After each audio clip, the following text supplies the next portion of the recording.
જી સૌને નમસ્કાર. જય આદિવાસી, જય જોહાર. અમારી નરેન્દ્ર મોદી સાહેબની કેન્દ્ર સરકાર અને રાજ્ય સરકાર આપણા ગરીબ વિદ્યાર્થીઓ, આદિજાતિના વિદ્યાર્થીઓ, આદિવાસી વિદ્યાર્થીઓ સારી રીતે ભણી શકે એના માટે પોસ્ટ મેટ્રિક સ્કોલરશિપની યોજના એમણે ચાલુ કરી હતી અને એના અંતર્ગત આપણા મેનેજમેન્ટ કોટામાં અમુક લોકોએ વાંધો ઉઠાવ્યો.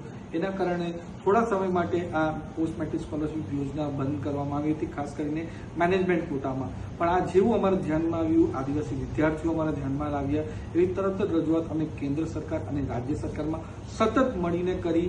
અમારા બીજા ધારાસભ્યશ્રી અને સાંસદશ્રીઓએ પણ મળીને રજૂઆત કરી અને એના પગલે આજે અમારા ગુજરાતના રાજ્ય સરકારે જાહેરાત કરી છે કે પોસ્ટ મેટ્રિક સ્કોલરશિપ યોજના બધા જ વિદ્યાર્થીઓને મળવાનું છે. મેનેજમેન્ટ કોટા કે કોઈ પણ કોટાના વિદ્યાર્થીઓને મળવાનું છે.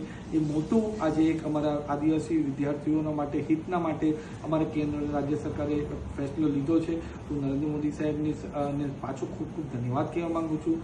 સાથે જ અમારા બધા જ વિદ્યાર્થીઓને હું અપીલ કરવા માંગુ છું કે આ એક સારી તક આપણે બધાને મળી છે, તો આપણે સારી રીતે ભણી ગણીને આપણા દેશ અને સમાજ ઉપર કઈ રીતના આવે એના માટે આપણે પ્રયત્નશીલ રહીશું.